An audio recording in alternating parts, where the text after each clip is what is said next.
What would have happened if Moscow had fallen in the winter of 1941? Would the course of the Second World War have changed fundamentally, or would the end have only been delayed? This is exactly the question we want to approach today, and your opinion is needed. Write in the comments below whether you believe that the Battle of Moscow was the decisive turning point of the war or not. In this video, we dive into a moment when history was on a knife's edge, to a time when soldiers fought not only against each other, but also against cold, exhaustion, and the belief in their own invincibility. The Battle of Moscow was more than a military event. It was a symbol of hope, perseverance, and the beginning of slow but irreversible change. If you are interested in such historical stories, then support this video with a like. And if you don't want to miss any more in-depth documentaries and analysis, subscribe to the channel and turn on notifications. And now we travel back to 1941, to the outskirts of Moscow, to where it was decided whether an empire would win or fail. Chapter 1 Prologue, The Road to the East. In 1941, Europe was under a tension that the continent had hardly experienced before. The Second World War had shaken the political order, erased old borders, and created new centers of power. What had begun as a regional conflict had long since become an ideological and military world conflagration. At the center of this storm was National Socialist Germany, victorious, self-confident, and driven by the conviction that it could actively shape history. After the rapid victory over Poland in the autumn of 1939 and the surprisingly rapid collapse of France in the summer of 1940, the Wehrmacht seemed almost unstoppable. Large parts of Western Europe were under German control or were politically dependent. States such as Denmark, Norway, the Netherlands, and Belgium were occupied, France defeated, Great Britain isolated. In Berlin, the feeling grew that the war could be directed according to its own ideas. But despite these successes, the war was not decided, and the German leadership turned its gaze ever more resolutely to the east. At that time, Europe was divided into two ideological camps. On one side were the fascist and authoritarian regimes, on the other the liberal democracies and the communist bloc. The existence of the Soviet Union in particular was a permanent disruptive factor for National Socialist ideology. It embodied everything that National Socialism rejected: Bolshevism, internationalism, and an alternative vision of social order. For the leadership in Berlin, this state was not only a political opponent, but an ideological archenemy. The Non-Aggression Pact of 1939 between Germany and the Soviet Union was therefore never more than a tactical maneuver. It bought time for both sides. Germany could wage the war in the West, while the Soviet leadership built up its military strength. But behind closed doors, it was clear that this fragile balance would not last. The idea of war in the East was not a spontaneous decision, but part of long-term planning that was deeply rooted in the worldview of National Socialism. Adolf Hitler saw Eastern Europe as a future living space. In his eyes, this area was underdeveloped, inhabited by inferior peoples and destined to be conquered, exploited, and reorganized by Germany. This idea combined racist ideology with geopolitical calculation. Ukraine's vast agricultural land, Russia's raw materials, and the sheer size of the territory seemed to be the solution to many economic and strategic problems. A victory over the Soviet Union was supposed to make Germany unassailable, militarily, economically, and ideologically. At the same time, the political situation in Europe continued to change. Great Britain held out despite massive air raids, but a direct invasion had failed. For the German leadership, this meant a strategic impasse in the West. The war against the island nation dragged on without bringing a clear decision. In this situation, the idea of a quick, decisive blow in the East gained more and more weight. A victory over the Soviet Union, it was hoped, would deprive Britain of any prospect of an ally and effectively end the war. The East also played a central role in domestic politics. The German economy was increasingly dependent on robbery, forced labor, and access to foreign resources. The war devoured material, people, and morale. The idea of finding an almost inexhaustible space for exploitation and expansion in the East seemed like a promise. Many planners believed that the war there was to finance itself.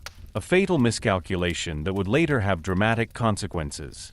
Meanwhile, the Soviet leadership watched the developments with growing concern. Under Joseph Stalin, the Soviet Union had made enormous industrial progress, but the army was weakened by political purges. Mistrust characterized the decision-making processes. Warnings of a German attack were ignored or downplayed. Stalin hoped to gain time for rearmament, training, and industrial relocation. But this time was limited. Europe in 1941 was thus a continent in imbalance. Germany was militarily strong, but strategically overstretched. The Soviet Union was huge, but internally vulnerable. There was an ideological abyss between the two powers that could not be bridged permanently. The coming conflict was not just a war over territory, but a struggle between two worldviews that did not allow for compromise. The road to the east was therefore less a march than a development, a sequence of decisions, convictions, and miscalculations. It did not begin with the first shot in June 1941, but years earlier, in speeches, writings, and planning staffs. Every military success in the West reinforced the conviction that the East would also fall quickly. Every doubt was dismissed as weakness, every warning ignored. Thus, Europe approached the summer of 1941 like a continent in sleepwalking. Behind the front lines, generals, ideologues, and bureaucrats were working on a campaign that was bigger than anything that had gone before. Millions of soldiers were ready. Thousands of tanks and planes were waiting to be deployed. The political situation had come to a head. The die seemed to have been cast. The path to the east was paved, and with it began a war that was to eclipse everything that had gone before. The Battle of Moscow, which would follow later, was only one chapter of this enormous drama. But its roots lay precisely here, in Europe's decisions, illusions, and claims to power in 1941. Chapter 2, Operation Barbarossa. The German invasion and the initial successes of the Wehrmacht. In the early morning hours of June 22, 1941, the roar of artillery fire and engines shattered the silence along a front that stretched for more than 3,000 kilometers. Without a formal declaration of war, the largest military attack in history began. With Operation Barbarossa, the German Wehrmacht crossed the border into the Soviet Union and opened a campaign that was planned from the outset as a war of annihilation. What began now was not an ordinary military conflict, but an ideologically charged struggle that was to fundamentally change the foundations of the European war. The German invasion hit the Soviet Union in a moment of apparent calm. Despite numerous intelligence reports and warnings, the Soviet leadership did not believe in an imminent attack. The Non-Aggression Pact of 1939 still acted as a deceptive security guarantee. Many Soviet units were in incomplete combat readiness. Aircraft stood close together on the airfields. Command structures were unclear. This mixture of surprise, miscalculations, and organizational weakness gave the Wehrmacht a decisive advantage in the first few days. The attack was carried out in three huge army groups. In the north, German troops advanced towards the Baltic states and Leningrad. In the south, they targeted Ukraine and its economically important regions. In the center, however, the strongest force moved, Army Group Center, whose advance was ultimately to pave the way to Moscow. Supported by thousands of tanks, motorized infantry divisions, and the Air Force, the Wehrmacht relied on speed, surprise, and coordinated strikes, the principle of Blitzkrieg that had previously proven itself in Poland and France. In the first few days, this plan seemed to work. The German Luftwaffe destroyed large parts of the Soviet Air Force on the ground within a very short time. Communication centers were paralyzed, supply routes were interrupted, entire armies were isolated. For many German soldiers, the belief in their own superiority was confirmed. The advance was fast, seemingly unstoppable, and left little room for doubt. Reports of thousands of destroyed Soviet tanks and captured soldiers increased confidence in the leadership. Particularly formative for the initial phase were the big encirclement battles. Entire Soviet units were encircled and smashed, often before they could regroup. Within a few weeks, hundreds of thousands of Red Army soldiers were taken prisoner. Towns and villages fell in rapid succession. while the front line shifted further east every day. In Berlin, these successes were seen as proof that the campaign could be decided before winter. But behind the facade of military efficiency was a brutal reality. Operation Barbarossa was conceived as an ideological war from the beginning. Orders such as the so-called Commissar Order legitimized violence against political functionaries and civilians. The advance of the Wehrmacht was accompanied by systematic violence, looting and mass shootings. For the affected regions, the German attack did not mean liberation, but terror. This brutalization of the war was to destroy any thought of cooperation with the occupying power in the long term. Despite the catastrophic losses, however, the Soviet side already showed a characteristic in the initial phase that was to shape the further course of the war: resilience. Many units continued to fight, even if they were cut off or poorly equipped. Improvised defensive positions, spontaneous counterattacks, and a sheer will not to give up repeatedly delayed the advance. Every kilometer to the east was conquered, but not without losses. The German planners had fundamentally underestimated the opponent. They assumed that the Soviet Union would collapse militarily and politically after a few weeks. But instead of a quick victory, a space of unimagined depth was revealed.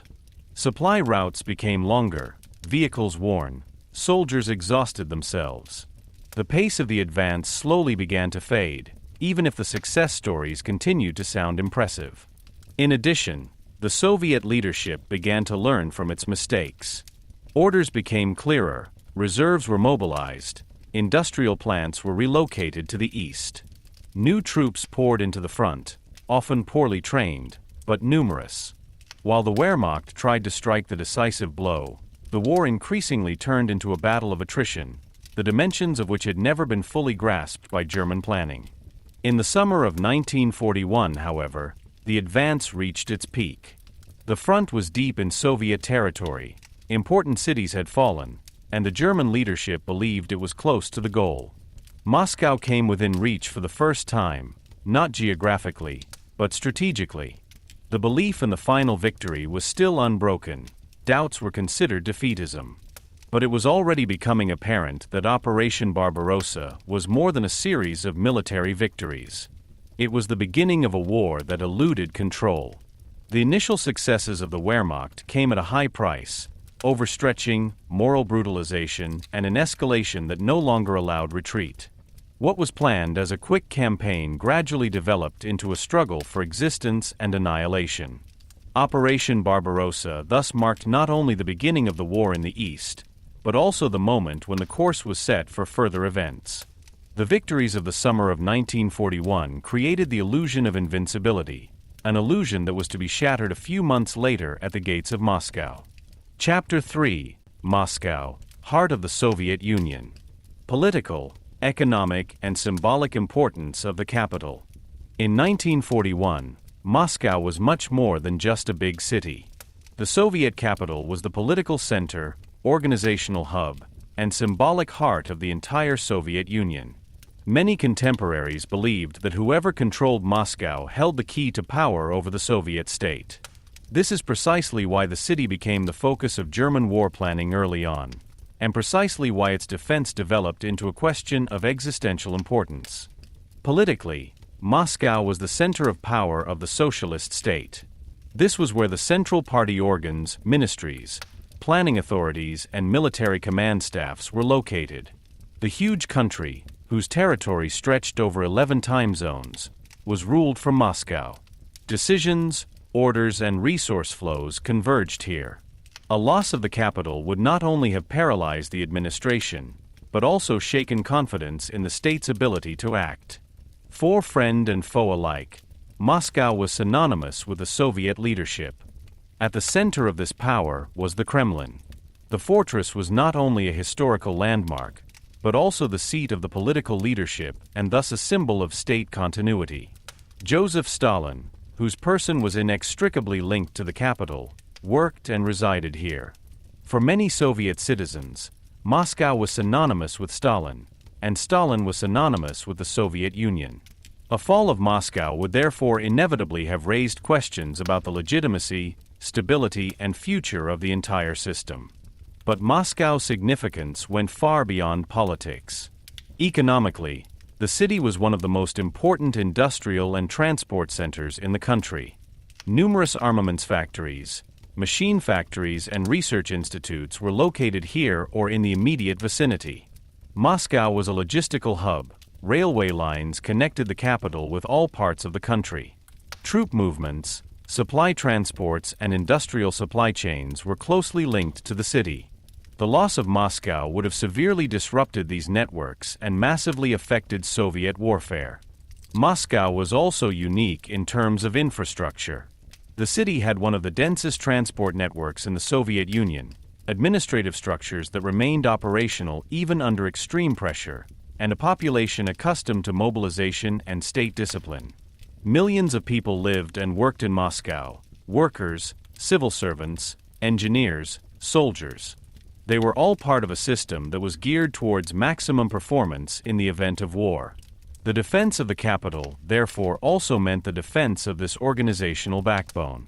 At least as important, however, was the symbolic significance of Moscow. For centuries, the city has been considered the spiritual center of Russia. It was not only the capital, but a myth, the place of the Tsars, the revolution, and the new socialist order. In Soviet propaganda, Moscow was portrayed as the heart of the fatherland, a city in which history, sacrifice, and vision of the future were united. An attack on Moscow was therefore always an attack on the country's self-image. For the German leadership, this symbolism had a clear strategic dimension. It was believed that the fall of Moscow would trigger a psychological shock from which the Soviet Union could not recover. The idea was simple: without a capital, without a political center, without a symbol, the state would collapse, similar to France in 1940. However, this assumption underestimated the internal structure of the Soviet Union. Although Moscow was of central importance, the state was not exclusively fixated on one city. Industrial plants could be relocated, and administrative structures could be relocated if necessary. As early as the summer of 1941, the evacuation of important companies and institutions to the east began. Nevertheless, Moscow remained the emotional anchor for the population as well as for the army. As the front approached, the city changed noticeably. Air raid sirens, barricades, camouflage measures, and trenches shaped the cityscape. Civilians were mobilized to build defenses. Factories worked in 3 shifts, often under the most primitive conditions. Moscow became a fortress, not only militarily, but also mentally. The defense of the city became a personal matter for millions of people. It was precisely in this phase that the psychological power of the capital became apparent. Stalin's decision not to leave Moscow had an enormous effect. It signaled steadfastness and control, even when the military situation was critical. For many Soviet citizens, this was a turning point. The city was not allowed to fall because its fall would have meant more than a military defeat. It would have destroyed the belief in victory. For the Wehrmacht, on the other hand, Moscow became the fixed point of its own expectations. The closer you got to the city, the stronger the pressure grew to force the decisive success. Moscow became a measure of victory or failure, a projection screen for political hopes and military illusions. Every kilometer towards the capital seemed to shorten the war, and at the same time it prolonged it. Thus, in the autumn and winter of 1941, Moscow was more than a strategic target. The city stood for power, identity, and perseverance. Their fate was inextricably linked to the fate of the Soviet Union. Whoever held Moscow, both sides believed, would determine the future of the war. But it was precisely this exaggeration that made the Battle of Moscow a turning point. When the city did not fall, but stood firm, one of the central assumptions of the German campaign shattered. Moscow remained the heart of the Soviet Union, beating, resistant, and ultimately decisive for the further course of the war. Chapter 4: Hitler's Decision. Why Moscow became the main target of the campaign. The question of why Moscow increasingly became the main target of the German campaign in the East in the course of 1941 cannot be answered with a single order or a clear point in time. Rather, it was the result of a complex interplay of ideology, military thinking, political expectations, and personal convictions. The decision to focus on Moscow was not so much a sober strategic decision as an expression of a worldview that mixed reality and wishful thinking. At the center of this development was Adolf Hitler himself. Unlike many of his generals, he did not think primarily in operational or logistical categories, but in political and symbolic dimensions. For him, war was not a purely military craft, but a means of achieving ideological goals. Cities, spaces, and peoples had an overriding significance in his thinking that went far beyond their practical use. Moscow occupied a special position in this world of thought. As the capital of the Soviet Union, the city embodied everything that Nazism fought: Bolshevism, Communist Party rule, and the idea of a multinational state. In Hitler's imagination, Moscow was not just a geographical point, but the nerve center of a hated system. Anyone who destroyed this center, he believed, would paralyze the entire organism. This view has been reinforced by historical experience, albeit in a deceptive way. The rapid collapse of France in 1940 had left the impression that modern states depended heavily on their capitals. Paris had fallen, and shortly afterwards France had capitulated. Hitler transferred this pattern to the Soviet Union without taking into account its fundamentally different structure. He underestimated the Soviet state's ability to continue to function without Moscow, and at the same time overestimated the political impact of a symbolic victory. There were quite different opinions within the military leadership at that time. Many generals saw economic goals, especially Ukraine with its agricultural resources and the industrial areas in the south, as more decisive. Others emphasized the need to destroy Soviet troops, regardless of specific cities. For them, Moscow was above all a logistical hub, not necessarily the decisive destination. Hitler, however, pursued a different logic. For him, the war in the East was an ideological final battle. Moscow symbolized the core of this adversary, and its capture promised a propaganda triumph of enormous proportions. A victory in Moscow was supposed to prove to the world that Bolshevism had been defeated, and at the same time to strengthen its own population in the belief that it was fulfilling a historic mission. This fixation intensified in the course of the summer of 1941. The initial successes of the Wehrmacht seemed to confirm Hitler's assumptions.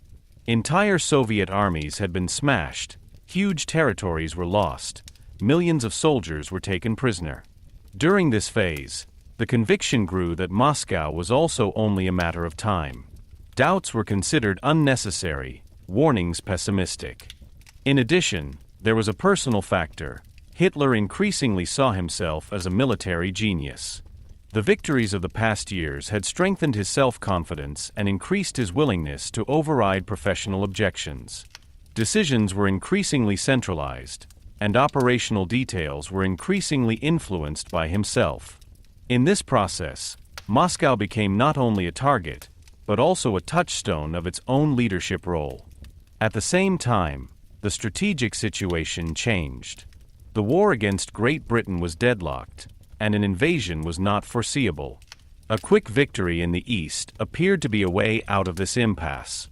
Moscow promised a clear, visible decision, a goal that could be communicated, exploited for propaganda purposes, and exploited politically.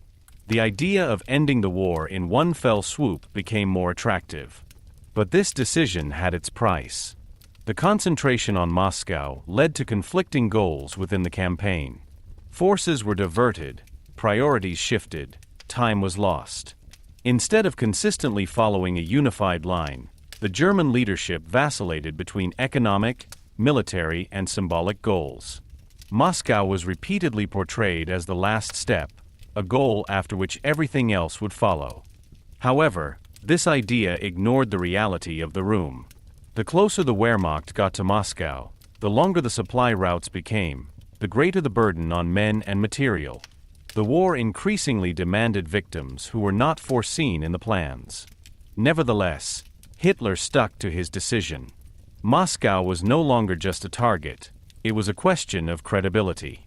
For the Soviet side, paradoxically, this fixation had a stabilizing effect.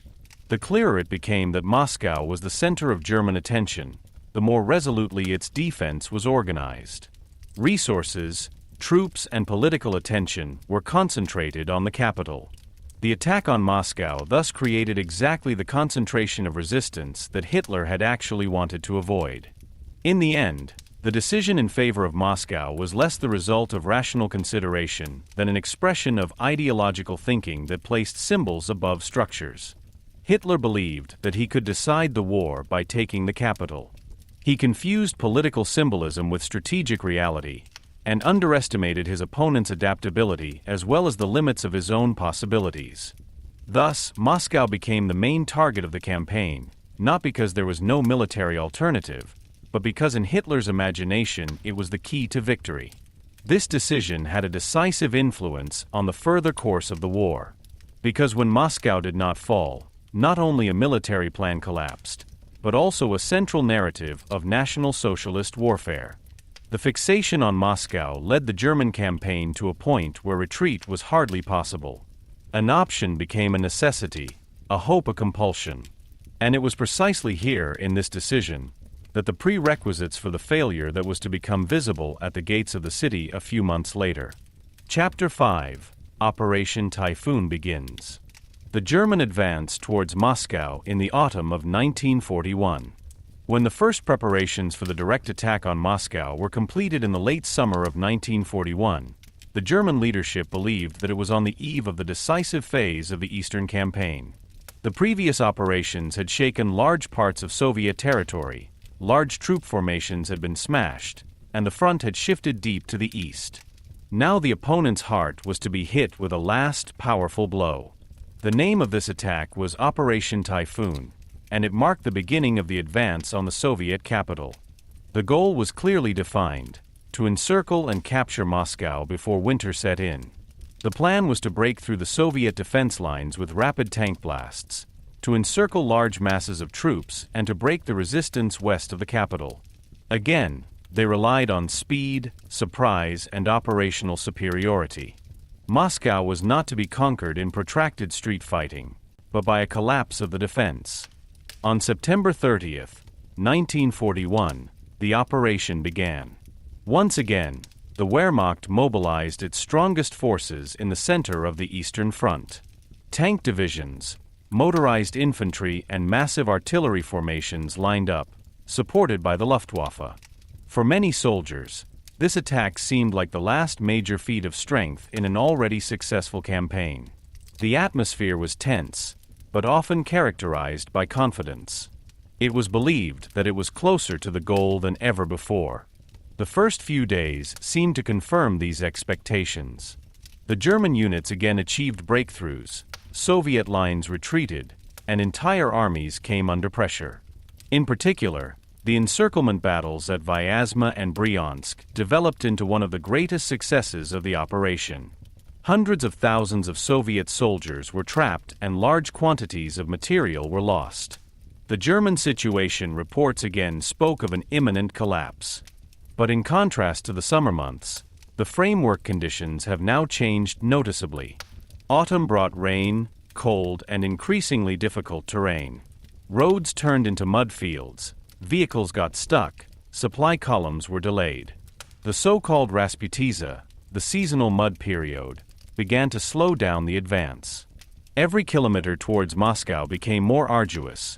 Every success cost more time and energy. At the same time, it became clear that the Soviet leadership had learned from the previous defeats. Defenses were lowered, reserves were deployed more quickly, and new units were continuously arriving at the front. Even though many of these troops were poorly trained, they delayed the German advance through tenacious resistance.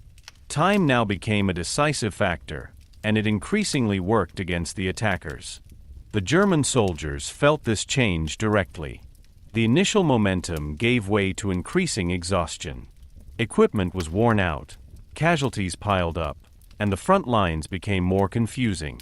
Nevertheless, the management stuck to the schedule.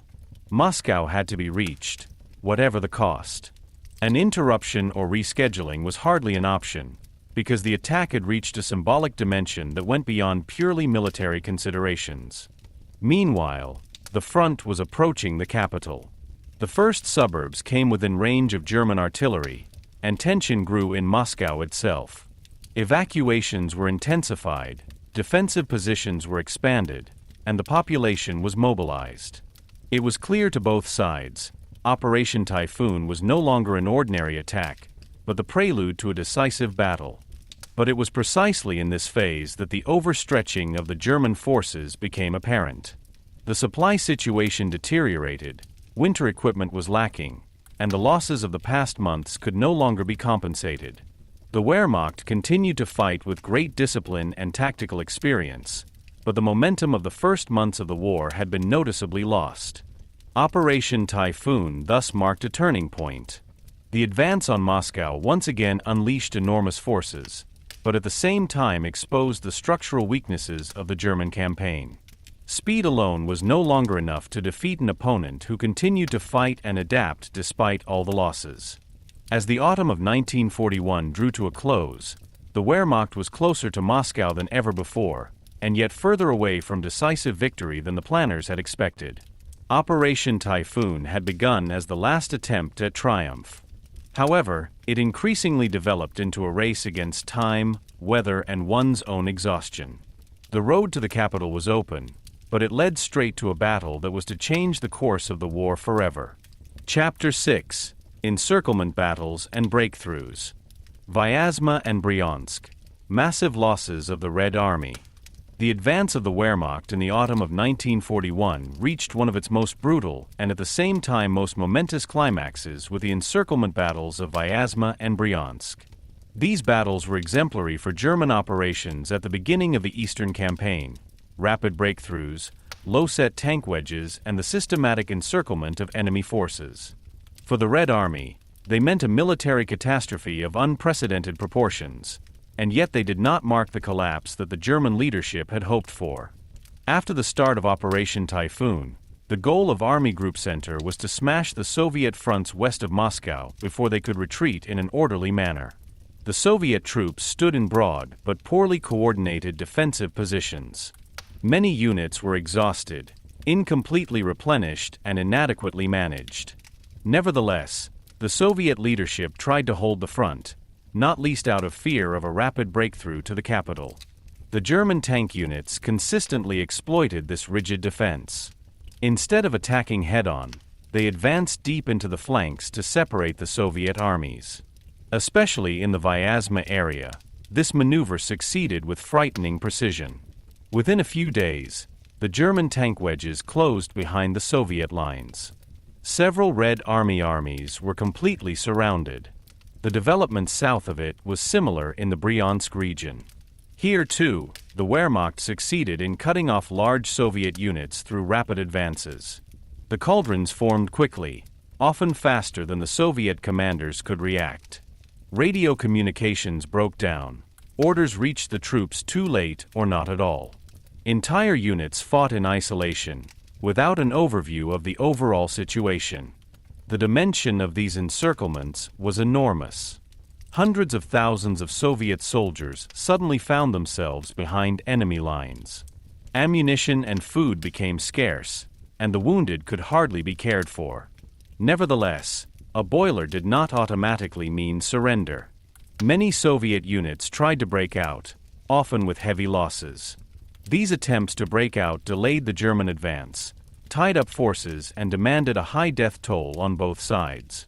For the Wehrmacht, Vyazma and Bryansk were considered a great operational success. The situation reports spoke of the annihilation of entire sections of the front. The number of prisoners ran into the hundreds of thousands, and the losses of material were immense. In Berlin, hopes grew again that the path to Moscow was now open. The encirclement battles seemed to confirm that the Red Army was on the verge of collapse. But this assessment was deceptive. Although the Red Army's losses were catastrophic, it did not lose its ability to resist. Behind the encircled formations, new lines were formed, reserves were brought in, and improvised defensive positions were created. Although each encirclement meant a military defeat, it also gave the Soviet leadership time to further expand the defense of the capital. For the trapped soldiers, The fighting was unimaginably hard.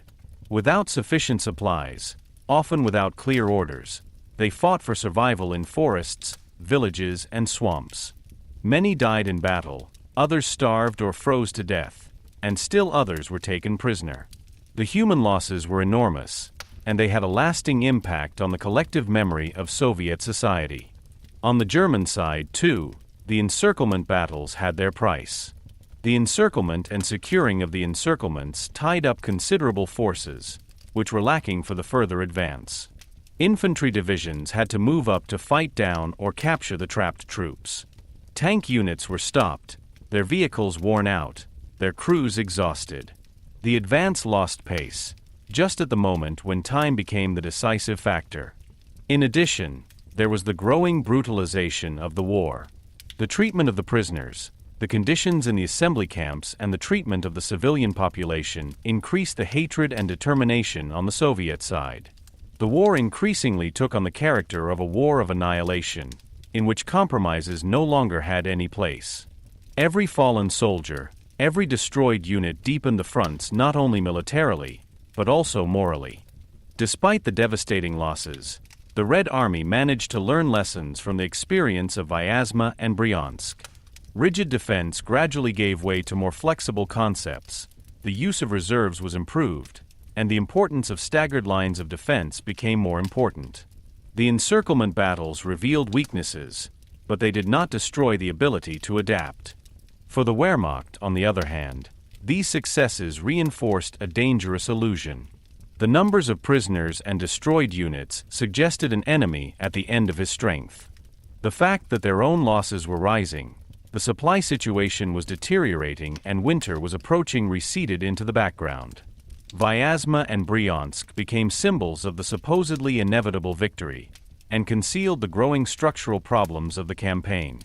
Thus, although the Battle of the Encirclement marked one of the greatest tactical successes of the German Eastern Offensive, it also marked a turning point. The Red Army lost an immeasurable amount, but did not collapse. The road to Moscow seemed open, but it did not lead to a quick triumph, but to an ever harder battle of attrition.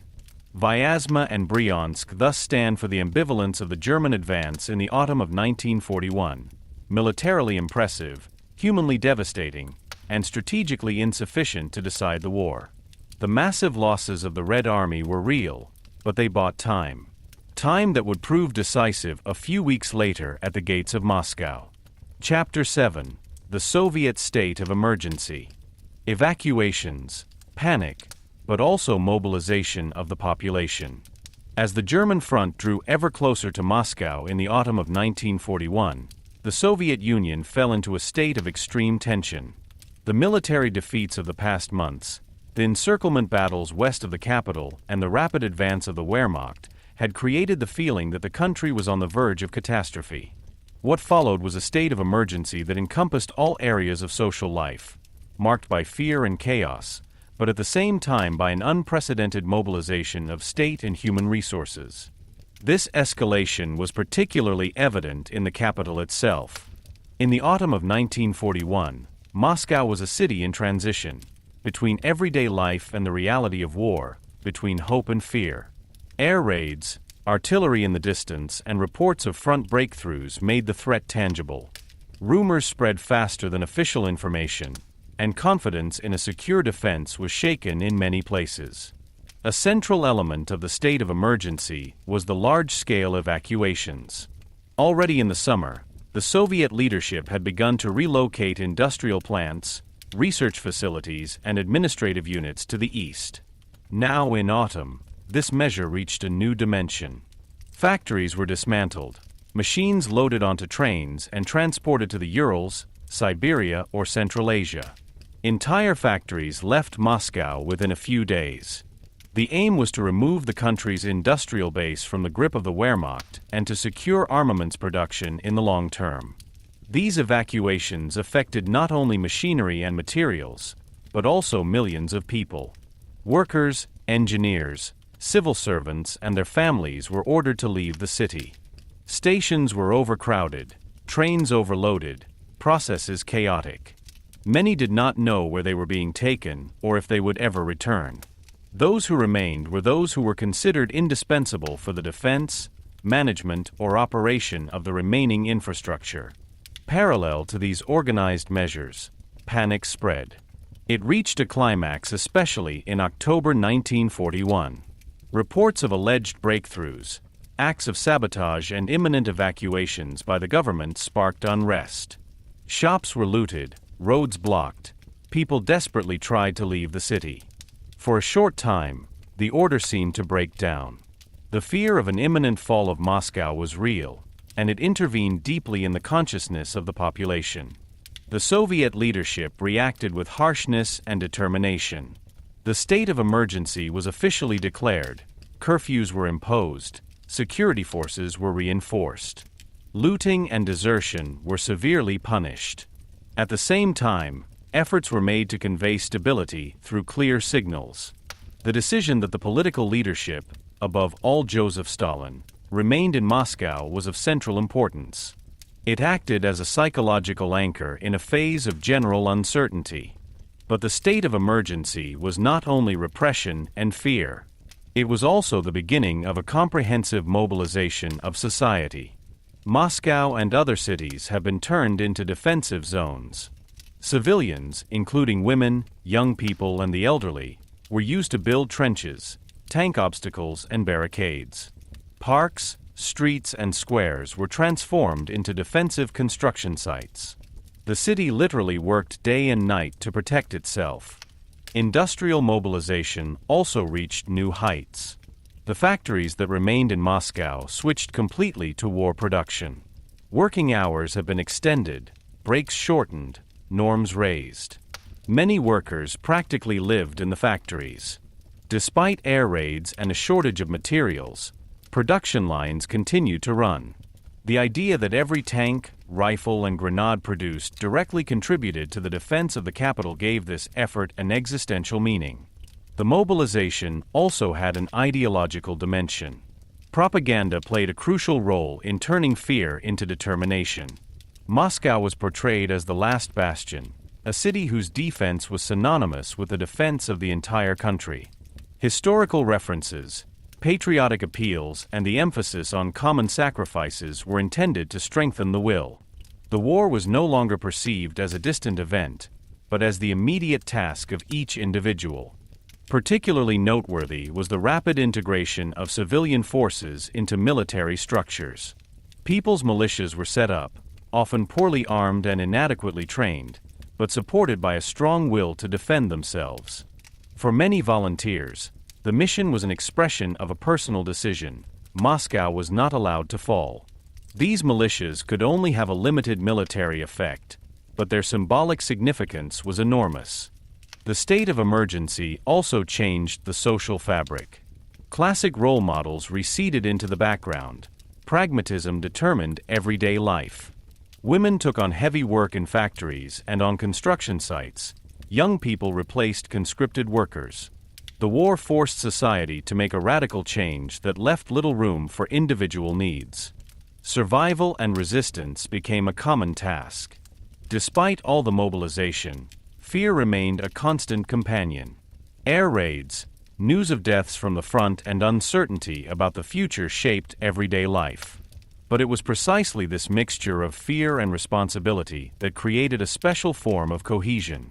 The state of emergency was not only a phase of crisis, but also a process of collective formation. For the German leadership, this internal change remained largely invisible. The visible signs, evacuations, chaos, temporary panic, were interpreted as evidence of an imminent collapse. In fact, however, the state of emergency had a stabilizing effect. It forced the state and society to achieve a clarity of goals that had previously been lacking. Thus, the Soviet state of emergency in the autumn of 1941 became a paradoxical moment. He revealed the vulnerability of the country, exposed weaknesses, and pushed the population to its limits. At the same time, he released forces that were to become decisive for the further course of the war. Evacuations, panic, and mobilization were not separate phenomena, but part of a comprehensive pattern of response to an existential threat. When the front finally came to a standstill outside Moscow, the city had already changed. It was no longer just a capital, but a besieged fortress, supported by a population that had learned to function in extreme conditions. The state of emergency had created fear, but also determination. And it is precisely this determination that should play a decisive role in the coming weeks. Chapter 8: Stalin Stays in Moscow. Psychological Effect and Political Consequences. In October 1941, the crisis of the Soviet Union reached a point where the fate of the country seemed to be ignited by a single decision: the question of whether the political leadership should leave Moscow or stay. The German front was approaching the capital, panic had gripped the streets at times, and many state institutions had already been evacuated. At that moment, Joseph Stalin decided to stay in Moscow. This decision had little immediate military impact, but its psychological and political impact was enormous. For many Soviet citizens, Stalin was more than a head of state. He was the personified center of power, a symbol of order, authority, and continuity. His stay in the capital therefore sent a clear signal: the state did not retreat, the leadership stood firm. In a situation in which rumors, fear, and uncertainty determined everyday life, this decision had a stabilizing effect. It created a sense of control, even where there was objectively little control. The effect was almost immediate. After it became known that Stalin had not left Moscow, the situation in the city calmed down noticeably. The panic that had previously broken out ebbed away, looting decreased, work processes normalized. The idea that the top leadership was willing to bear the same risk as the population strengthened the perseverance of many people. Moscow has not been given up, and with it not confidence in victory. Politically, this decision was of great importance. A withdrawal of the leadership would have reinforced the impression of an imminent collapse, both at home and abroad. The Soviet Union was under close scrutiny from its allies and potential supporters. The question of whether the state remained capable of acting was decisive for international perception. Stalin's stay in Moscow signaled stability, a state at war, but not at the end. This decision also had consequences within the power structures. Stalin strengthened his position as the undisputed leader who did not hesitate in the crisis. Doubts about his determination, which had arisen after the early defeats, were dampened by this. At the same time, the pressure on all levels of the administration and the military increased. If the supreme commander remained, no one else was allowed to leave. Responsibility was not delegated, but demanded. This symbolism had an impact far beyond Moscow. At the front, in the factories and in the evacuated areas, Stalin's decision was deliberately propagated. It was intended to show that the war was not lost, that the state stood firm despite all the setbacks. For many soldiers, this meant moral support. The thought that the capital and its leader had not been abandoned gave a clear meaning to the struggle. At the same time, this decision must not be romanticized. Stalin did not stay in Moscow solely out of personal courage. The city was the center of communication, decision-making, and control. From here, the war could be waged more effectively than from a provisional headquarters in the provinces. In addition, the presence of Stalin was a means of exercising power. It prevented possible power shifts and ensured that all important decisions continued to converge with him. Politically, remaining in Moscow led to a further centralization of power. The state of emergency justified tough measures, quick decisions, and strict discipline. Mistakes were tolerated less, responsibility was sanctioned more quickly. In this phase, chains of command were shortened, competencies were pooled, and control over the military and civilian administration was strengthened. The war thus accelerated a development that had already been set up before. The psychological effect of this centralization was ambivalent. On the one hand, it created clarity and the ability to act in an extreme situation. On the other hand, it increased the pressure on decision-makers and soldiers alike. Withdrawal, doubt, or independent action could quickly be interpreted as betrayal. Stalin's remaining in Moscow therefore meant not only stability, but also an intensification of the authoritarian system. For the German leadership, this internal dynamic remained largely hidden. It was still assumed that the fall of Moscow would politically crush the Soviet state. The fact that Stalin had stayed was underestimated or dismissed as a propaganda ploy. But it was precisely this decision that significantly strengthened the opponent's resilience. It prevented a psychological breakdown that might have been more serious than any military defeat. In the long term, Stalin's decision also had an impact on the culture of remembrance. Remaining in Moscow later became a central part of the Soviet narrative of the Great Patriotic War. It served as proof of leadership and sacrifice, regardless of the actual circumstances and motives. The symbolism survived the war and shaped the image of this phase for decades. In the immediate context of 1941, however, Stalin's decision was one thing above all: a psychological turning point. It transformed the defense of Moscow from a military necessity into a political duty. The city became a symbol of resistance, and its fate was closely linked to that of the entire state. So Stalin remained in Moscow, and with him the idea remained that the Soviet Union would not collapse despite all the losses. This decision alone did not win the war, but it created the conditions for the struggle to continue. In a phase when the outcome was uncertain, the psychological effect proved to be as decisive as tanks, soldiers, and weapons. Chapter 9: The Autumn Rain, Rasputitsa. Mud, supply problems, and first delays. The autumn of 1941 produced an opponent for the German advance on Moscow that no military planning had fully taken into account: the weather. With the onset of rains, the landscape of western and central Russia turned into a sea of mud. This phase, known in Russia as Rasputitsa, was to prove to be one of the decisive factors that slowed down the advance of the Wehrmacht and ultimately brought it to a standstill. What initially seemed like a temporary inconvenience quickly developed into a structural problem with far-reaching consequences. The Rasputitsa was not an unusual phenomenon. For centuries, the seasonal rainy periods have shaped life and warfare in this region. But for the Wehrmacht, which depended on fast movement, solid roads, and functioning logistics, it represented an enormous challenge. Large parts of the road network consisted of dirt roads, which were passable in dry weather, but now turned into deep, tough mud tracks.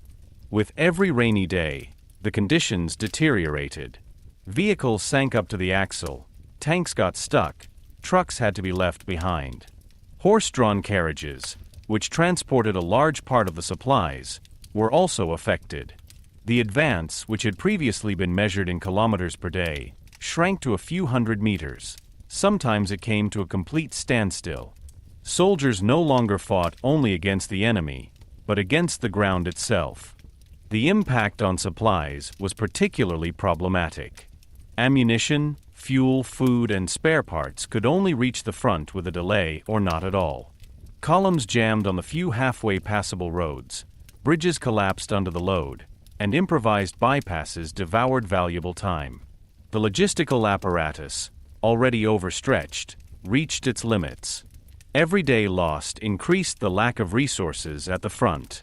The Rasputitsa hit the Wehrmacht at a time when time was of the essence. The plan was to reach Moscow before winter. Each delay increased the risk of being drawn into the cold period. But instead of quick breakthroughs, salvage work now determined everyday life. Tanks had to be towed free, roads had to be provisionally paved with logs, vehicles repaired or abandoned. Entire units were busy with technical problems for days instead of advancing. The conditions were also extremely stressful for the soldiers themselves. Mud penetrated clothing, boots, and weapons. Nights were spent in wet ditches or makeshift shelters. Sleep was scarce. Diseases spread. Physical exhaustion increased. The moral effect was not to be underestimated. The advance, which had previously been perceived as unstoppable, lost its momentum. Doubts crept in. The Soviet side, on the other hand, was more familiar with these conditions. Although their troops also suffered from the mud, they were able to use it tactically. Retreat movements were covered. Defensive positions were laid out in terrain that was difficult to pass. The mud acted like a natural protective shield, reducing the speed of the attackers and buying time. Time to bring in new units and further organize the defense of Moscow. In addition, the German leadership had underestimated the effects of the Rasputitsa.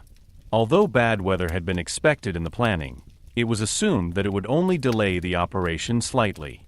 Reality quickly refuted this assumption. Reports from the front painted an increasingly gloomy picture, but the strategic pressure remained. Moscow had to be reached, despite mud, despite losses, despite growing exhaustion. The delays also had operational consequences. Planned attacks had to be postponed or cancelled.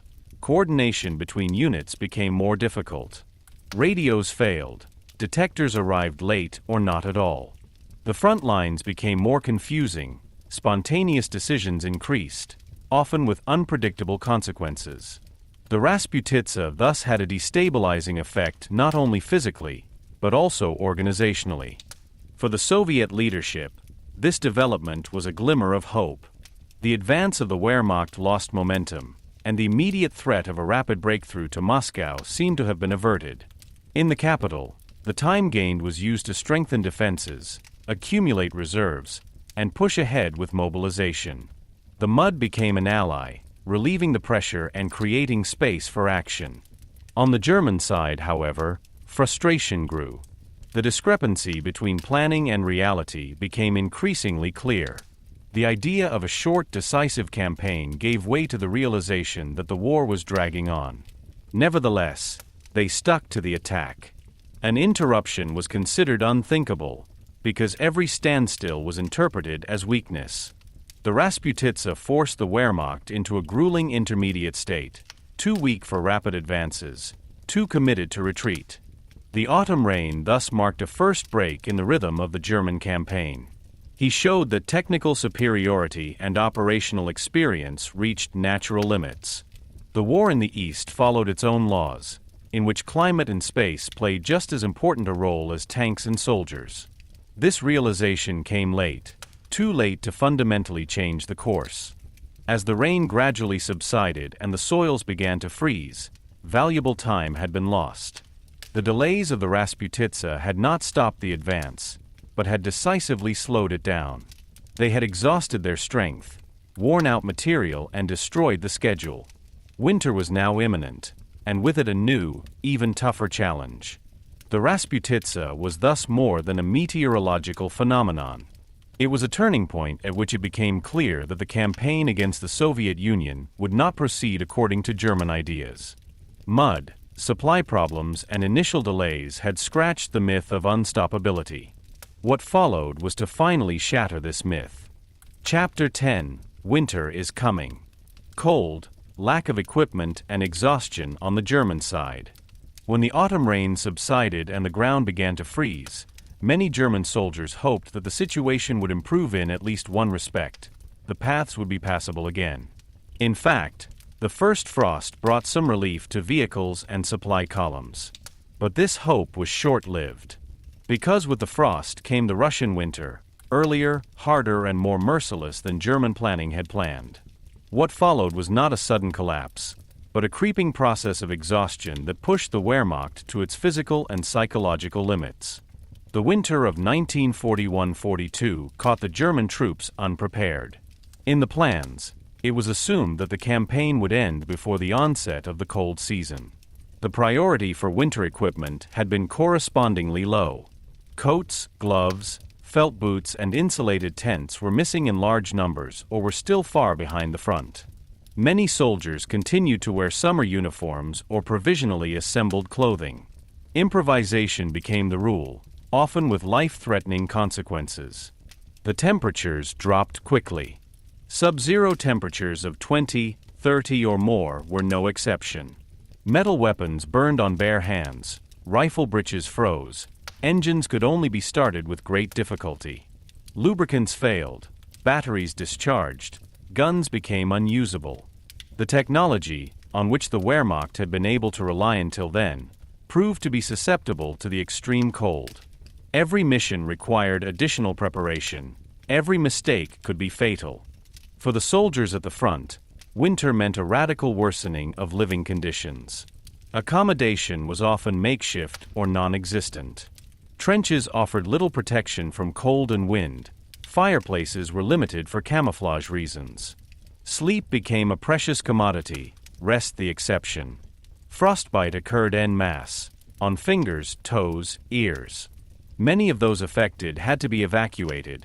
Others continued to fight, despite permanent damage. The exhaustion, which had already built up in the fall, now intensified dramatically. The German troops had been deployed for months, often without sufficient rest periods. Losses could not be completely replaced. Experienced soldiers were missing. The physical strain went hand in hand with mental exhaustion. The belief in a quick victory had largely disappeared, but a clear alternative goal did not exist. People continued to fight, out of a sense of duty, out of discipline, often out of a mere will to survive. The logistical problems weighed particularly heavily. The supplies, already weakened by the Rasputitsa, now suffered additionally from the cold. Trains ran irregularly, tracks iced over, locomotives broke down. Fuel froze, food spoiled or reached the front late. The supply situation deteriorated noticeably. Hunger and shortage became part of everyday life, especially in advanced units. The cold not only ate away at bodies, but also at morality.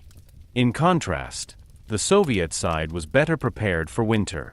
Many soldiers had warm clothing, knew how to deal with extreme temperatures, and used simple but effective means of adaptation. This difference reinforced the feeling of inferiority on the German side, a psychological factor that is often underestimated. Winter did not seem to be neutral, but to take sides. The leadership reacted late and insufficiently. Winter equipment was requested, but its distribution was difficult and often came too late. Orders from the rear seemed increasingly unworldly in view of the reality of the front. At the same time, the pressure on the troops was kept high. Retreat was undesirable. Positions were to be held at all costs. This rigidity further increased the losses and exhaustion. The winter also had tactical effects. Mobile operations became rarer, attacks smaller and riskier. The initiative began to dwindle. Defensive measures came to the fore, often improvised and under unfavorable conditions.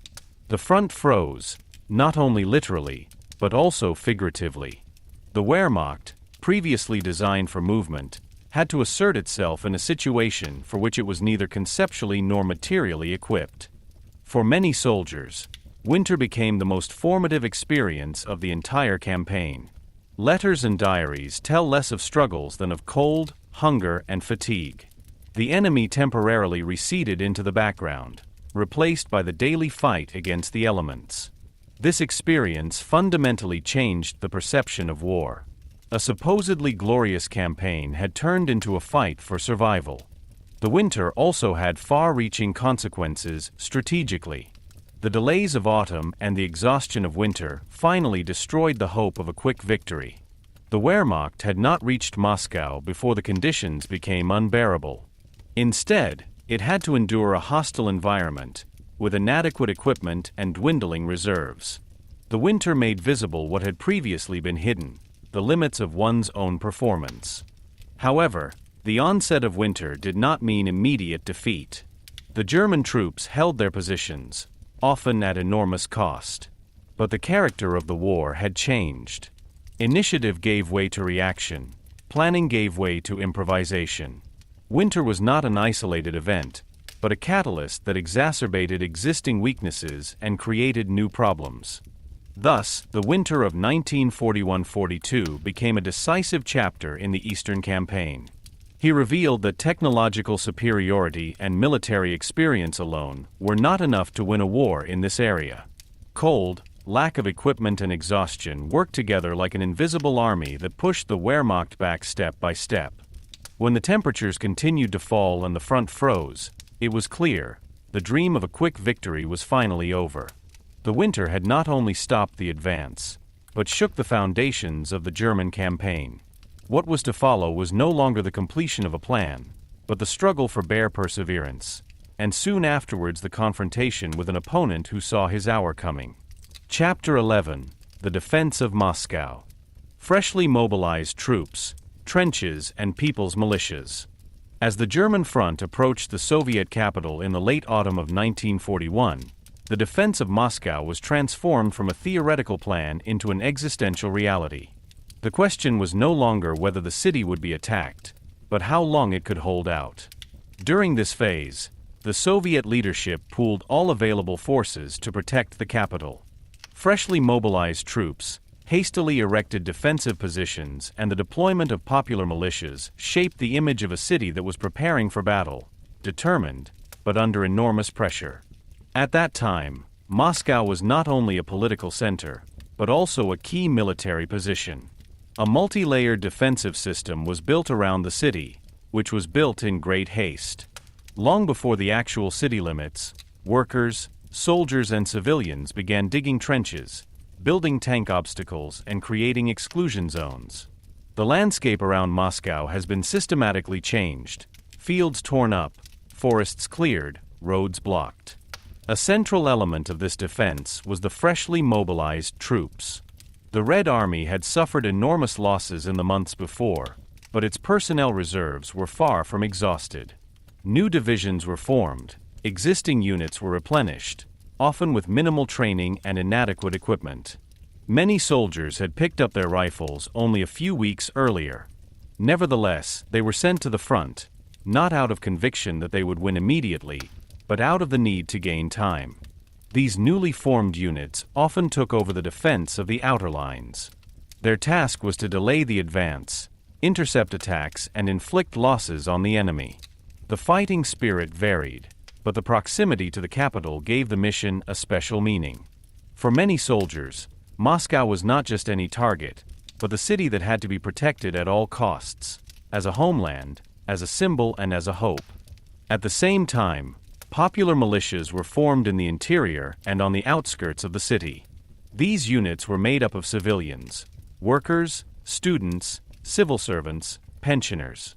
Often they were poorly armed, insufficiently trained, and hardly militarily experienced. Their role was therefore less operational than symbolic and defensive. They guarded streets, erected barricades, supported regular troops, and reinforced the feeling that the entire population was involved in the defense. The construction of trenches and fortifications became a mass movement. Day and night, people worked under extreme conditions, often in frost and snowfall. Women and young people shoveled earth, hauled tree trunks, and erected obstacles from everything that was available. This work was extremely physically demanding, but it created a feeling of agency in a situation that was otherwise characterized by powerlessness. Every ditch, every barrier was a visible contribution to the defense. From a military point of view, the defense of Moscow was a mixture of improvised self-defense and increasingly structured planning.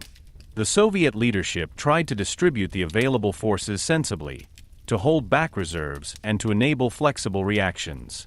Defensive lines were staggered to make it more difficult to break through completely. Even if one line fell, the next was to further delay the advance. Morale played a decisive role in this. Despite the heavy losses and the obvious material inferiority, a pronounced will to defend itself developed in and around Moscow.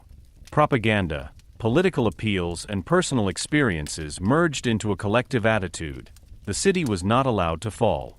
This will could not fully compensate for military weaknesses, but it greatly strengthened the steadfastness of the defenders. For the attacking German troops, this defense presented an unexpected challenge. Instead of a rapid collapse, they encountered a front that was fragile but tough. Every advance cost time and energy. In particular, the large number of small battles, evasive positions, and counterattacks exhausted the attackers. Moscow's defense worked less through spectacular victories than through continuous delay. The people's militias had a psychological effect. Their mere presence signaled that there was no room for surrender. Defense was not only a matter for the army, but a task for society as a whole. This dissolution of the boundaries of war increased the readiness for action, but also made the conflict more uncompromising. Those who fought did so not only as soldiers, but as part of a threatened community. At the same time, Moscow's defense also revealed the harshness of the Soviet system. Disciplinary measures, forced mobilizations, and harsh punishments for withdrawal or failure were part of the reality. The pressure on the defenders was enormous. Mistakes could have deadly consequences, not only by the opponent, but also by their own system. Nevertheless, this mixture of coercion and persuasion led to a remarkable stabilization of the front. With the onset of winter, conditions worsened further. But it was precisely the positions that had already been created that now proved to be an advantage. Trenches offered at least limited protection, and defensive structures were integrated into the frozen terrain. The defense gained strength, while the attacker increasingly lost mobility. The defense of Moscow was therefore not an isolated event, but a process. It arose from improvisation, sacrifice, and growing experience. Freshly mobilized troops learned in battle, popular militias found their role, and the city itself became part of the military system. Moscow turned into a fortress, not insurmountable, but difficult to break. At the end of this chapter, it was clear that the capital would not fall without a fight. The defense had gained time, tied up forces, and further undermined the myth of quick victory. What arose in front of Moscow was more than a front line. It was the visible expression of a state that was willing to assert itself despite all the losses. And it was precisely this readiness that was to have a decisive influence on the further course of the battle. Chapter 12: The Siberian Divisions. Intelligence, troop deployment, and new hope for the Soviets. As the autumn of 1941 drew to a close and the front in front of Moscow began to freeze, a development emerged on the Soviet side that was to have a decisive influence on the course of the battle. While the Wehrmacht struggled with cold, exhaustion, and supply problems, the Soviet leadership was preparing a step in the background that had long been considered risky: the relocation of battle-hardened troops from the countries far east to the threatened capital. These so-called Siberian divisions became a symbol of a new hope, both militarily and psychologically. The starting point of this decision was far from the trenches outside Moscow. In the east of the Soviet Union, large units had been standing on the border with Japan for years. The memory of previous border conflicts was still fresh, and a possible attack from the east was long considered a real threat. For this reason, the Soviet leadership had stationed experienced, well-equipped units there that were trained for extreme climatic conditions. These troops were considered a strategic reserve, but also an indispensable protective shield. The turning point came through findings of the Soviet Secret Service. Reports from diplomatic and military sources indicated that Japan was not planning an attack on the Soviet Union for the time being. Instead, Tokyo focused on the Pacific region. This information was of enormous importance, because for the first time it opened up the possibility of withdrawing troops from the east without risking a new front. Nevertheless, the decision remained delicate. A mistake could have had catastrophic consequences. Under the leadership of Joseph Stalin, the decision was finally made to relocate parts of these units to the west. The implementation was logistically challenging. Thousands of kilometers of railway line had to be used. Trains ran day and night. Soldiers, weapons, and equipment were transported across the continent, an organizational feat under wartime conditions. Every train that arrived in the West was a visible sign that the Soviet Union still had reserves. The Siberian divisions differed in many ways from the units that had previously defended Moscow. Many of their soldiers were experienced, disciplined, and used to extreme temperatures. They had winter equipment, knew how to deal with snow and frost, and were psychologically better prepared for the conditions that now prevailed at the front. At a moment when exhaustion and improvisation dominated everyday life, these troops acted as a qualitative reinforcement. Their arrival had an immediate psychological effect. For Moscow's defenders, it meant a moral boost. The news that fresh, strong units had arrived spread quickly. It signaled that the leadership was not only reacting, but acting, and that the opponent was not on the verge of victory, as many had feared. Hope that had previously been fragile gained new substance. The situation also changed at the strategic level. With the Siberian divisions, for the first time since the beginning of the German Eastern Offensive, the Soviet leadership had forces at its disposal that were not immediately needed to merely stabilize the front. These troops could be deployed, concentrated, and prepared for offensive operations. The idea of not only defending but fighting back moved into the realm of possibility. For the German side, this development initially remained largely unclear. The Wehrmacht continued to assume that the Soviet reserves were exhausted. New troops at the front were often interpreted as hastily mobilized units, not as high-quality reinforcements. This misjudgment was soon to take its revenge. The Siberian Divisions did not appear as a disorderly mass, but as structured operational units. Their deployment took place gradually. First, they stabilized particularly vulnerable sections of the front, relieved exhausted units, and prevented further breakthroughs. In doing so, they benefited from their experience in the Winter War. Tactics were adapted, movements in the snow were used in a targeted manner, defensive positions were efficiently expanded. The winter, which had become a burden for the Wehrmacht, became an advantage for these troops. The presence of the Siberian Divisions also changed the balance of power in the minds of those involved. For many German soldiers, it was a shock to encounter fresh, well-equipped opponents while their own forces were at the limit. The impression of facing an inexhaustible opponent intensified. On the Soviet side, on the other hand, confidence in its own resilience grew. The war no longer appeared as a pure defensive drama, but as a struggle with an open outcome. Politically, the Soviet leadership took advantage of this development. The relocation of the Siberian Divisions was exploited for propaganda purposes, not in detail, but in its effect. It stood for strategic wisdom, for the ability to take risks and seize opportunities. The state presented itself as capable of learning and strong in action, even in a phase of extreme threat. At the same time, the situation remained fragile. The Siberian Divisions could not solve the structural problems of the Red Army overnight. Losses, material shortages, and organizational weaknesses continued to exist, but they shifted the balance. Zeit, which had previously worked against the Soviet Union, now began to work for it. Every day that the front held increased the effect of the new forces. In the long term, the use of these divisions was an example of the strategic depth of the Soviet Union. The room, which had previously appeared as a weakness, turned out to be a resource.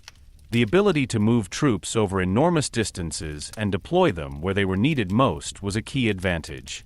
The Siberian Divisions embodied this depth, geographically as well as organizationally. Thus, their arrival marked a turning point in the battle for Moscow. They brought not only additional soldiers, but also new self-confidence, new room for maneuver, and the prerequisite for a change in the strategic initiative.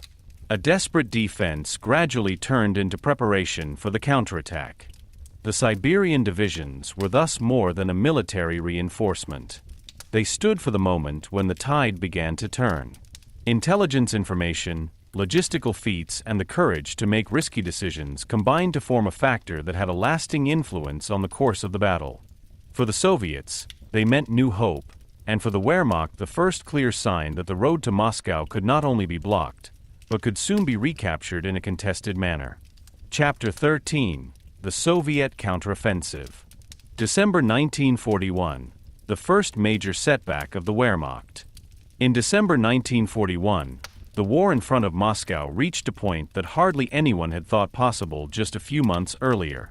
The German Wehrmacht, which had advanced almost continuously since the beginning of the Eastern Campaign, lost the initiative for the first time on a large scale. Defense turned into attack, not on the German side, however, but on the Soviet side. The Soviet counteroffensive marked the first major strategic setback of the Wehrmacht in the Second World War and shattered the myth of its invincibility for good. The conditions for this turning point had developed gradually. The German troops stood exhausted at the gates of Moscow. The winter had hit them hard, supply problems paralyzed their mobility, and the personnel losses of the past months could no longer be compensated. Many units held overstretched sections of the front, often without sufficient reserves. Defensive positions were improvised, retreats hardly prepared. The Wehrmacht was strong, but vulnerable. On the Soviet side, however, the situation had stabilized. The defense of the capital held firm, new troops had arrived, and the leadership had begun to create the conditions for its own offensive. In particular, the units relocated from the east played a central role.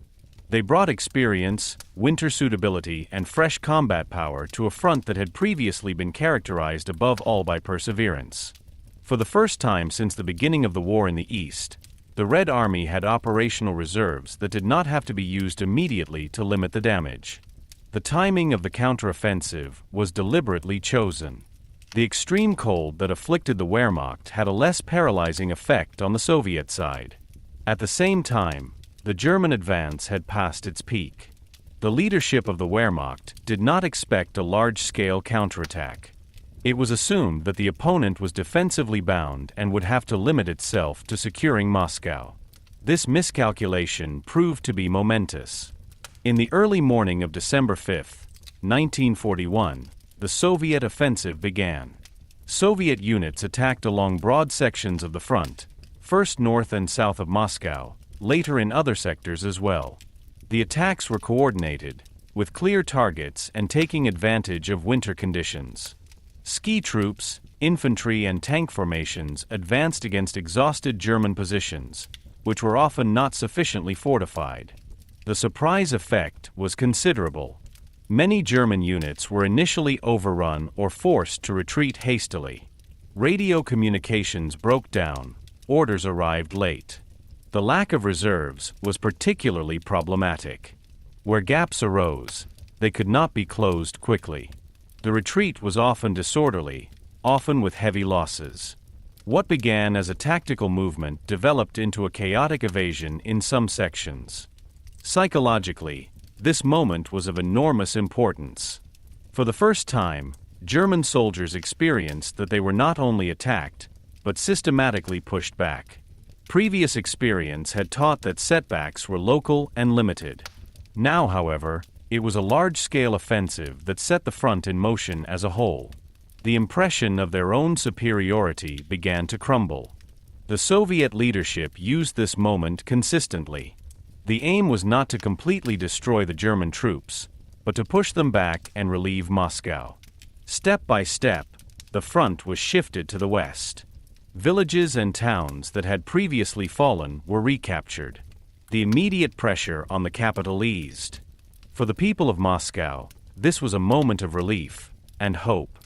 For the Wehrmacht, the counteroffensive meant a strategic turning point. The previous plans had not provided for a major withdrawal. Many orders were aimed at holding, not mobile defense. This led to additional losses as units were forced to endure unfavorable conditions. Only gradually did the realization prevail that further adherence to advanced positions risked complete collapse. At the same time, the Soviet counteroffensive revealed the Red Army's ability to learn. Tactics were adapted, attacks were better coordinated, artillery and infantry worked more closely together. Although the losses were still high, the operation showed that the army was no longer just reacting, but acting. The initiative had changed, at least temporarily, but with a lasting effect. Internationally, this turning point did not go unnoticed. The first major setback of the Wehrmacht refuted the idea of a quick German victory in the east. Allies and opponents watched attentively that the German advance had been stopped and reversed. For the Soviet Union, this was an important signal. It was not alone, and it was capable not only of surviving the war, but of actively shaping it. For the German leadership, on the other hand, December 1941 was a shock. The expectations of a victory over Moscow had not been fulfilled, the winter had exposed the weaknesses, and now there was a threat of a major operational withdrawal. Nevertheless, the situation was glossed over to the outside world. The setback was presented as temporary, as a result of exceptional weather conditions. The underlying structural problems were not fully acknowledged. The Soviet counteroffensive in front of Moscow did not win the war, but it changed him fundamentally. It showed that the Wehrmacht could be defeated, that the enemy was learning and adapting. The myth of invincibility was broken, not definitively, but visibly. This was invaluable for the soldiers at the front, for the population in the rear, and for the political leadership. December 1941 thus became a turning point of historic significance. The first major setback of the Wehrmacht marked the end of the illusion of a quick victory in the East. The war entered a new phase, longer, harder, and more uncertain. Before Moscow, it had become clear that this conflict would not be decided by a single blow, but by perseverance, adaptability, and the ability to continue fighting even in the face of the greatest losses. Chapter 14: The German Retreat. Chaos, losses, and the end of the Blitzkrieg myth. The German retreat in the winter of 1941–42 marked one of the most profound turning points in the history of the Second World War. What had begun as a triumphant advance a few months ago was now transformed into a struggle for order, cohesion, and mere survival. At the gates of Moscow, not only did a military offensive collapse, a central myth of German warfare was shattered, the idea of the unstoppable Blitzkrieg. The beginning of the retreat was neither clearly planned nor uniformly organized. The Soviet counteroffensive had taken many German units by surprise. Sections of the front began to falter. Positions had to be abandoned. Initially, it was a matter of local evasive movements, smoothing front lines and closing dangerous gaps. But these limited measures quickly developed into a large-scale retreat that increasingly eluded the control of the leadership. The situation at the front was chaotic. Radio communications failed. Commands contradicted each other or reached their receivers too late. Units lost contact with their neighbors. Orientation was lost, not only geographically, but also strategically. Many soldiers did not know whether they were still in a defensive operation or were already retreating. This lack of clarity increased uncertainty and accelerated the disintegration of orderly structures. Particularly problematic was the lack of clear withdrawal plans. The German war leadership had prepared the advance in detail, but had hardly considered the retreat. Roads that had served as supply routes for months now had to be used in the opposite direction, often under enemy pressure and in extreme weather conditions. Vehicles broke down, guns had to be blown up, wounded left behind. Every kilometer of retreat was associated with losses. The human cost was enormous. Exhausted soldiers fought their way through snow and ice, often without sufficient food or winter clothing. The wounded could not always be evacuated, and frostbite claimed thousands of victims. The retreat was not an orderly march, but a grueling struggle for survival. Discipline held firm in many places, but it was stretched to its limits. In addition, there was the psychological pressure. For many soldiers, the withdrawal was a shock. The Blitzkrieg had taught them that movement always led forward. Withdrawal was considered an exception, a temporary measure. Now, however, the front has retreated permanently. The opponent set the pace, attacked, forced a reaction. This feeling of loss of control had a demoralizing effect and undermined the previous self-image of the troops. The leadership tried to counteract this. Retreat movements were often not officially referred to as such, but as front shortening or mobile defense. At the same time, strict halting orders were issued to prevent a complete collapse. Adolf Hitler in particular increasingly intervened directly in operational decisions. His distrust of retreats meant that units often remained in hopeless positions for too long, with high losses. This rigidity exacerbated the chaos. Where a timely withdrawal would have been possible, opportunities were missed. Instead, there were hasty, disorderly movements when the situation finally became untenable. The withdrawal thus lost its strategic character and became a pure reaction to immediate pressure. Order gave way to improvisation. Planning gave way to emergency solutions. For the Soviet side, this withdrawal was a visible success. The front moved westwards, towns and villages were recaptured, and the direct pressure on Moscow continued to decrease. But here, too, the advance was not without problems. The Red Army continued to suffer from high losses, logistical overstretching, and organizational weaknesses. Nevertheless, she had taken the initiative, a decisive difference to the situation in previous months. Symbolically, the German withdrawal was of enormous importance.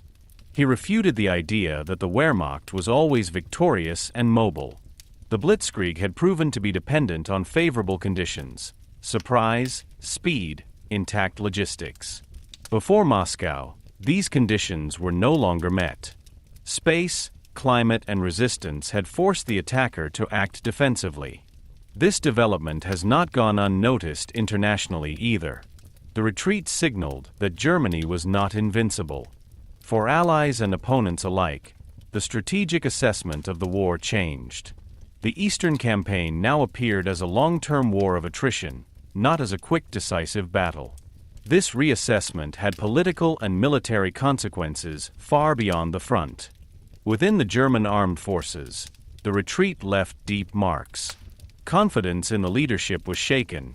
Doubts about the overall strategy increased. Many officers realized that the war in the East demanded different standards than the previous campaigns. Adjustments began, in tactics, equipment, and training, but they could not undo the losses and psychological damage.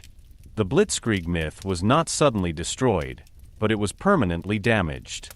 It had proven to be situational, not a universal recipe for success.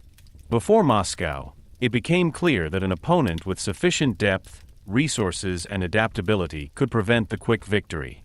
The war now demanded perseverance, industrial strength, and the ability to cope with setbacks. For the soldiers at the front, this meant a new reality.